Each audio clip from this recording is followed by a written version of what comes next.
Kasus mayat terbungkus karung yang ditemukan di area persawahan di Muba terungkap. Sesudem Abah Samu anak sebagai pelaku pembunuhan ditangkap. Motif pembunuhan karena pelaku kesel sama korban yang sering maling buah sawit di kebunnya. Di mana?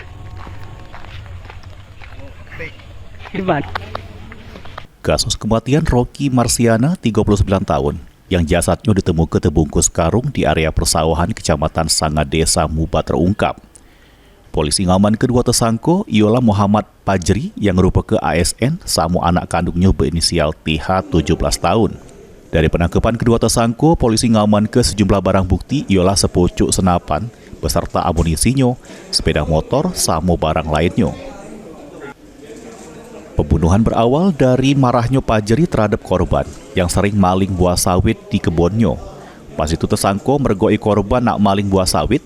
Kesel dengan ulah korban, tersangka nembak korban dengan senapan sampai terkena paha sama tangan kiri. Tersangka kemudian balik ke rumah serta ngajak anaknya untuk balik lagi ke lokasi ngecek kondisi korban.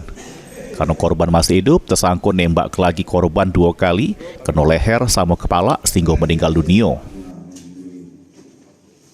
Dibantu anaknya, tersangka membungkus jasad korban ke jeruk karung, kemudian membuangnya ke area persawahan tak jauh dari lokasi penembakan.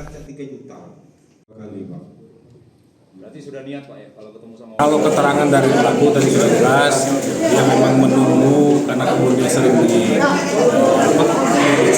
sawitnya, sehingga dia pada saat kejadian itu malah jam 3 sore itu sudah tunggu di TKP, sampai malam hari. Ternyata dia karena kan malam itu sudah jelas tidak ada penerangan, dia melihat ada cahaya senter kepala itu, dia lihat dari jauh, dia sudah tunggu memang. Nah, pada saat senter itu menyorot ke dia langsung melakukan penembakan. Akibat perbuatannya, kedua tersangka dikenakan pasal berlapis tentang pembunuhan dengan ancaman hukuman penjara 15 tahun. Mulyadi, PAL TV.